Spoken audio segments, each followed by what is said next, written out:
नमस्कार, देश के नंबर 1 बुलेटिन न्यूज टॉप 9 में आपका स्वागत है। आपके साथ मैं हूं करुणा शंकर शर्मा। जब अमेरिका का लोकतंत्र हिंसा की आग में जल रहा था, तब क्या ट्रंप बेहद खुश थे? ट्रंप को राष्ट्रपति पद से हटाने के लिए क्या महाभियोग लाया जाएगा? हिंसा की कार्रवाई से बचने के लिए क्या है ट्रंप का सीक्रेट प्लान? और क्या अब नरम पड़ गए हैं ट्रंप के तेवर? इन सभी खबरों को जानने के लिए आप देखिए न्यूज टॉप 9 ट्रंप पर महाभियोग।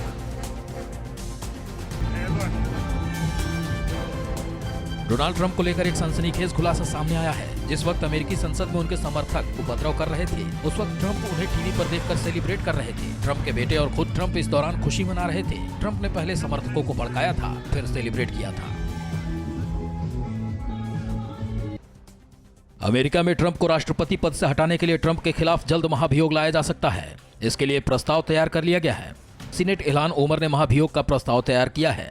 प्रस्ताव में ट्रंप पर संविधान की अनदेखी, हिंसा और अपराध में शामिल होने का आरोप लगाया गया है। महाभियोग के जरिए ट्रंप को हटाने के लिए 21 सीनेटर की जरूरत है। अभी सिर्फ 17 सीनेटर ट्रंप के खिलाफ महाभियोग के लिए तैयार हैं। महाभियोग के पक्ष में 13 डेमोक्रेट सीनेटर और 4 ट्रंप की पार्टी के सीनेटर तैयार हैं। स्पीकर नैन्सी पेलोसी ने ट्रंप को अमेरिका के लिए बेहद खतरनाक बताया है। नैन्सी ने मांग की है कि आर्टिकल 25 संशोधन के कानून के तहत ट्रंप को हटाया जाए, नहीं तो ट्रंप के खिलाफ कांग्रेस महाभियोग प्रस्ताव लाए। The Congress may be prepared to move forward with impeachment. US house न्याय मामलों के समिति के अध्यक्ष जेरोल्ड नादलर ने भी ट्रंप के खिलाफ महाभियोग और पद से हटाने का समर्थन किया है। जेरोल्ड ने ट्रंप के खिलाफ तुरंत महाभियोग चलाकर बर्खास्त करने की मांग की है। जेरोल्ड के मुताबिक ट्रंप एक भी पल राष्ट्रपति पद पर रहने के लायक नहीं। आर्टिकल 25वें संशोधन कानून के विरोध में ट्रंप को उपराष्ट्रपति माइक पेंस का साथ मिला है। माइक पेंस 25वें संविधान संशोधन के इस्तेमाल के पक्ष में नहीं है। पेंस ने साफ किया है कि वो हिंसा का विरोध करते हैं, लेकिन ट्रंप को राष्ट्रपति पद से हटाने के वो पक्ष में नहीं है। राष्ट्रपति पद छोड़ने के बाद कानूनी कार्रवाई का सामना न करना पड़े, इसके लिए ट्रंप राष्ट्रपति पद पर रहते ही खुद को माफी दे सकते हैं। व्हाइट हाउस के वकील पैट सिपोलोन ने ट्रंप को यह सलाह दी है, क्योंकि कैपिटल बिल्डिंग हिंसा पर ट्रंप पर कार्रवाई की संभावना है। कैपिटल हिल हिंसा केस में ट्रंप की भूमिका की भी जांच होगी। ट्रंप पर समर्थकों को हिंसा के लिए भड़काने का आरोप है। अमेरिका के सरकारी वकील के मुताबिक हिंसा में शामिल सभी लोगों की भूमिका की जांच होगी। अमेरिकी संसद में समर्थकों के हिंसा पर ट्रंप का बयान सामने आया है। ट्रंप ने कहा है कि हिंसा करने वालों ने लोकतंत्र को नुकसान पहुंचाया है। ट्रंप ने यह भी कहा कि उनका ध्यान अब सत्ता हस्तांतरण पर है। I would like to begin by addressing the heinous attack on the United States Capitol. नवनिर्वाचित राष्ट्रपति जो बाइडेन ने क्यों कहा कि अगर प्रदर्शनकारी अश्वेत होते तो ट्रंप पुलिस का व्यवहार अलग होता? बुधवार को हुई हिंसा में अब तक कितने लोगों की मौत हुई है और कितने गिरफ्तार हुए? संसद में पाइप बम रखने वाले शख्स पर पुलिस ने कितने $1000 का इनाम रखा? इन खबरों को देखने के लिए आप देखिए news top 9 black Wednesday. Trump पर हमला बोलते हुए जो बाइडेन ने हिंसा पर कहा कि लोकतंत्र पर हमला करने वाले प्रदर्शनकारी नहीं, घरेलू आतंकवादी थे। बाइडेन ने भी कहा कि प्रदर्शन करने वाले अगर अश्वेत होते तो उनके साथ अलग व्यवहार होता। Lives Matter protesting yesterday. They wouldn't have been treated very, very differently. हिंसा पर उपराष्ट्रपति कमला हैरिस ने कहा है कि अमेरिका बड़ी चुनौती का सामना कर रहा है। अमेरिकी न्याय प्रणाली को बदलना जरूरी है। अमेरिका में श्वेत और अश्वेत का भेदभाव मिटाना है।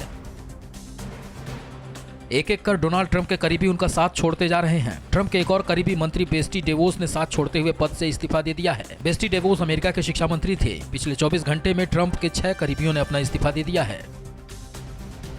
कैपिटल हिल में हिंसा मामले में पुलिस मुखिया स्टीवन सर्ट ने अपना इस्तीफा दे दिया है।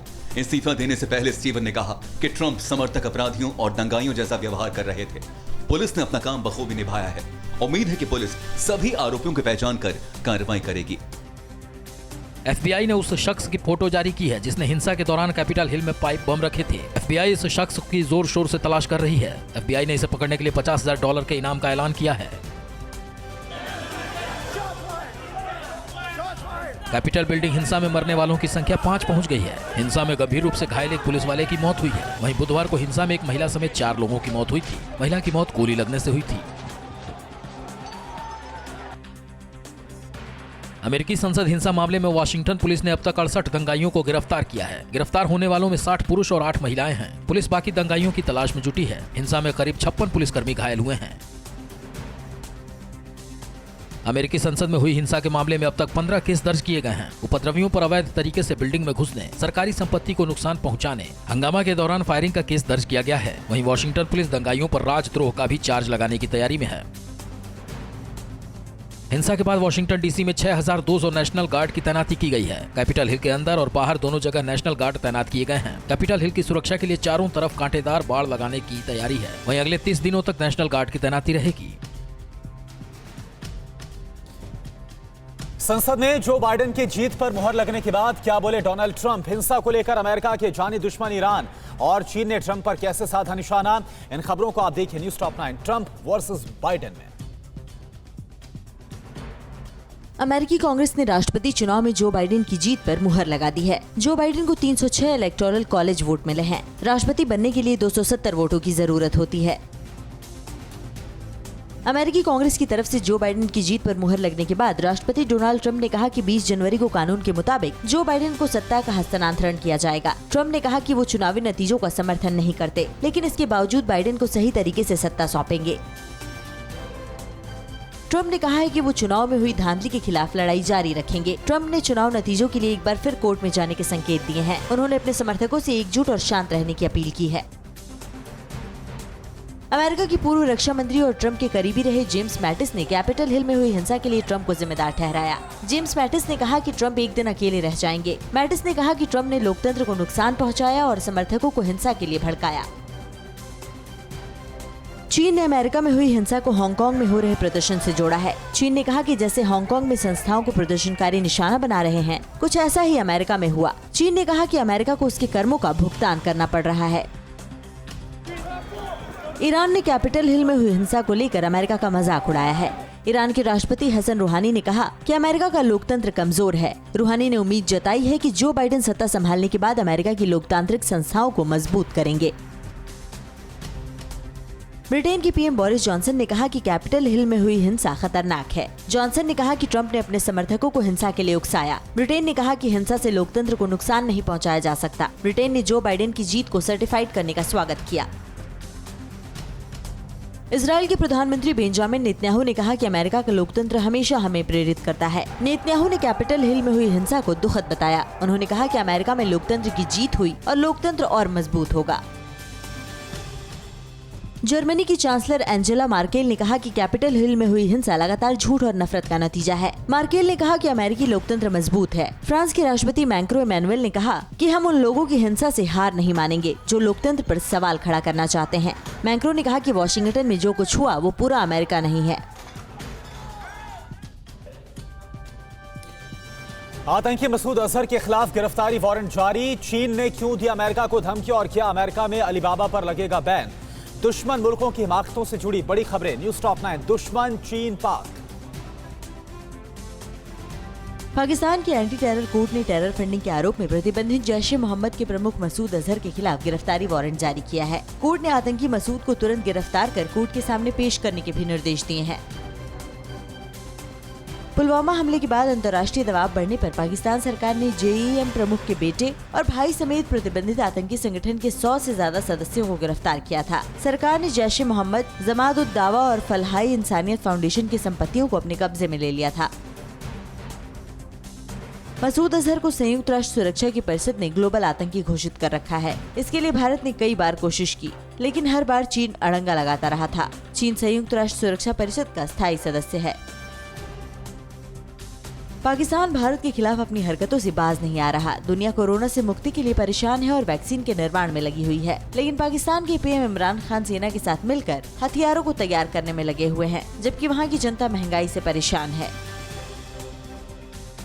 पाकिस्तान के क्वेटा में हजारा समुदाय का विरोध प्रदर्शन पिछले 5 दिनों से लगातार जारी है। पाक पीएम इमरान खान के कहने के बावजूद लोगों ने मारे गए मजदूरों को दफनाने से इनकार कर दिया है। रविवार को सशस्त्र हमलावरों ने बलूचिस्तान के माच कोयला क्षेत्र के एक खदान के पास 11 खनिकों की गला काटकर हत्या कर दी थी। जम्मू कश्मीर के पुंछ के मेंढर और बालाकोट सेक्टर में पाकिस्तान ने सीज फायर का उल्लंघन किया और फायरिंग की। भारतीय सेना ने पाकिस्तान की हरकतों का मुंहतोड़ जवाब दिया है। पाकिस्तान नए साल में भी लगातार सीज फायर का उल्लंघन कर रहा है। चीन ताइवान को डराने का कोई मौका नहीं छोड़ता। चीनी सेना PLA का KJ-500 AEW&C एयरक्राफ्ट ताइवान की सीमा में घुसा। वहीं ताइवान का कहना है कि वो भी चीन की किसी भी हिमाकत का जवाब देने को तैयार है। हांगकांग पर माइक पॉम्पियो के बयान के बाद चीन ने अमेरिका को धमकी दी है। चीन ने कहा है कि अगर अमेरिका ने उसके आंतरिक मामलों में हस्तक्षेप किया तो उसे भारी कीमत चुकानी होगी। माइक पॉम्पियो ने हांगकांग में गिरफ्तार प्रदर्शनकारियों को रिहा करने की मांग की थी।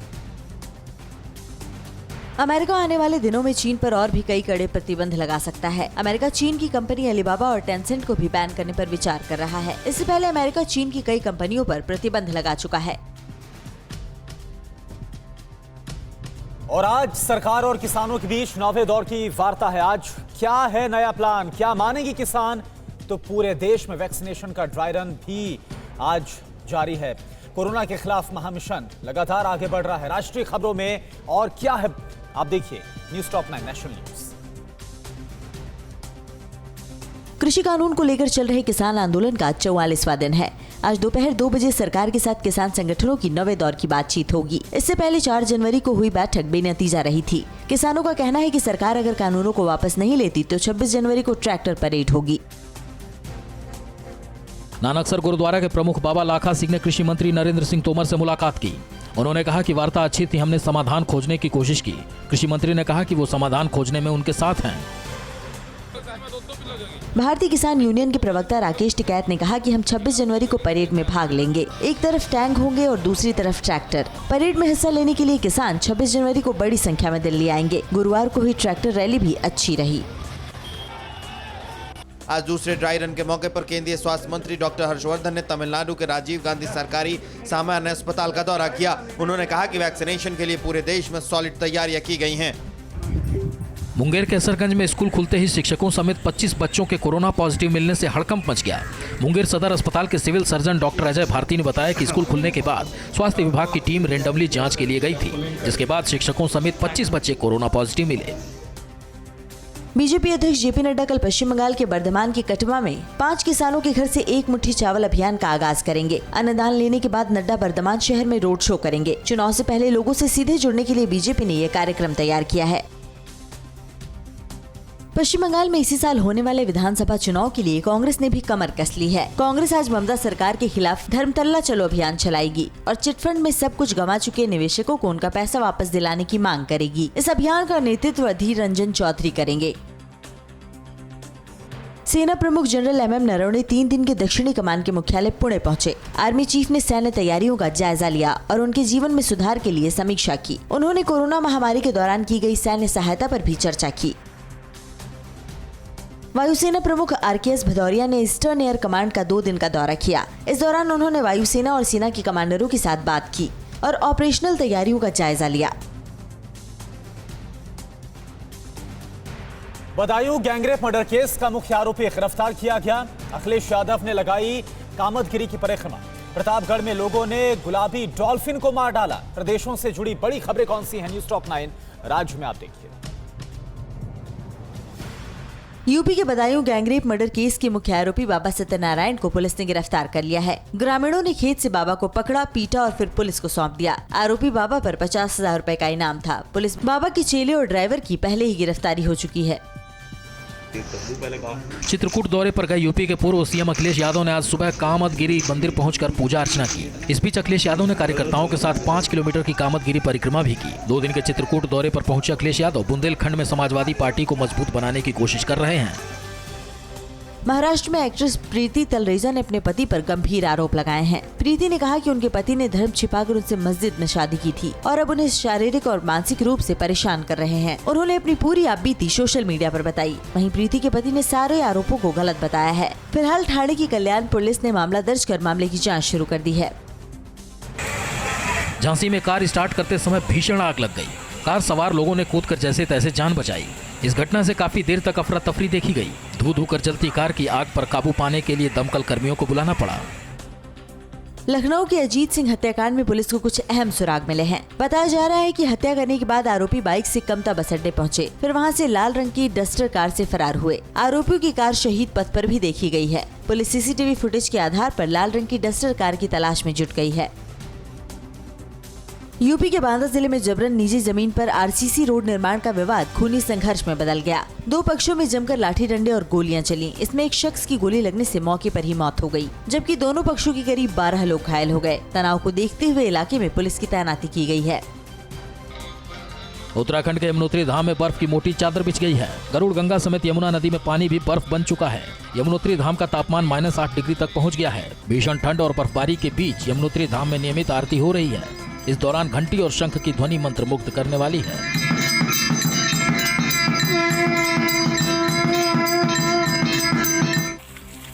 हाथियों के एक जोड़े ने हिमाचल और उत्तराखंड में दहशत फैलाई हुई है। राजाजी नेशनल पार्क के इन हाथियों को अब पावटा साहिब में देखा गया है। फिलहाल हिमाचल और उत्तराखंड के वन विभाग ने लोगों को सुरक्षा के लिहाज से अलर्ट कर दिया है। प्रतापगढ़ में शारदा सहायक जल शाखा में पहुंचे गुलाबी डॉल्फिन को मछली मार रहे लोगों ने कुल्हाड़ी और डंडों से मार दिया। डॉल्फिन की मौत से नहर का पानी लाल हो गया। गंगा डॉल्फिन भारत का राष्ट्रीय जलीय जीव है और विलुप्त होने की कगार पर है। ऐसे में डॉल्फिन का मारा जाना गंभीर घटना है। किस देश ने ब्रिटेन से लगने वाली सीमाओं को सील कर दिया है? अमेरिका के बाद क्या नेपाल में दिखेगा विद्रोह का सीन? और कहां पर 4000 कंपनियों पर लटक गया ताला? विश्व की बड़ी खबरें कौन सी? न्यूज़ टॉप 9 वर्ल्ड एक्सक्लूसिव में।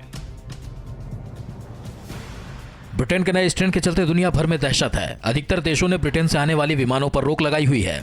इस बीच फ्रांस ने ऐलान किया है कि अगले आदेश तक ब्रिटेन से लगने वाली अपनी सीमाओं को नहीं खोलेगा। फ्रांस ने कहा कि ब्रिटेन के साथ लगने वाले बॉर्डर पर अगली सूचना तक बैन जारी रहेगा। 6th generation stealth fighter jet के लिए यूके, स्वीडन और इटली के बीच फ्यूचर कॉम्बैट एयर सिस्टम करार पर फाइनल मोहर लग गई है। तीनों देश के रक्षा मंत्रियों ने 21 दिसंबर 2020 को यह एग्रीमेंट साइन किया था। अफगानिस्तान में अलग अलग हमलों में 11 लोगों की मौत हुई है। पहले एक आत्मघाती कार हमलावर ने सैन्य अड्डे के पास विस्फोटक से भरे वाहन में विस्फोट कर दिया, जिसमें 6 सुरक्षाकर्मी मारे गए। उसके बाद हवाई हमले में 5 लोगों की मौत हो गई। अमेरिका की तरह नेपाल में भी जबरदस्त विरोध प्रदर्शन चल रहा है। राजतंत्र बहाली की मांग को लेकर हजारों लोग सड़कों पर उतरे हुए हैं। प्रदर्शन के दौरान लोगों ने राजा लाओ देश बचाओ के नारे भी लगाए। तुर्की की बोगाजीसी यूनिवर्सिटी में राष्ट्रपति एर्दोआन द्वारा कुलपति की नियुक्ति को लेकर छात्रों का गुस्सा अभी शांत नहीं हुआ है। कुलपति के शपथ के दौरान गुस्साए छात्रों ने विरोध प्रदर्शन किया। अफ्रीकी देश सेनेगल की राजधानी में लगे कर्फ्यू के कारण लोगों ने प्रदर्शन किया। इस दौरान प्रदर्शनकारियों की पुलिस से झड़प भी हो गई। प्रोटेस्ट कर रहे लोगों ने टायर जला दिए तो भीड़ को काबू करने के लिए पुलिस को आंसू गैस के गोले का भी इस्तेमाल करना पड़ा। रूस में बर्फ बन चुके 131 फीट के वाटरफॉल के टूटने से एक पर्यटक की मौत हो गई, वहीं कई घायल बताए जा रहे हैं। रूस के ब्यूटी स्पॉट पर घटी इस घटना के बाद पर्यटकों में खौफ का माहौल है। चीन की राजधानी बीजिंग में 5 दशक का सबसे कम तापमान दर्ज किया गया है। बीजिंग में कड़ाके की ठंड के बाद चली ठंडी हवाओं की वजह से पारा -19 डिग्री तक गिर गया। साल 1969 में पारा -27 डिग्री तक चला गया था। मौसम वैज्ञानिकों ने शहर के लिए ब्लू अलर्ट जारी रखा है। फाइनेंशियल कंडक्ट अथॉरिटी के मुताबिक यूके में कोरोना महामारी की वजह से वित्तीय सेवाएं देने वाली करीब 4000 कंपनियां बंद हो चुकी हैं। अथॉरिटी ने 23000 से ज्यादा कंपनियों का सर्वे किया था, जिसके बाद ये चौंकाने वाली रिपोर्ट सामने आई। ब्रिटेन के 300 सालों के इतिहास में ऐसा पहली बार हुआ है। अड़ी सोमवार से शुक्रवार शाम 6 बजे सिर्फ TV9 भारतवर्ष पर।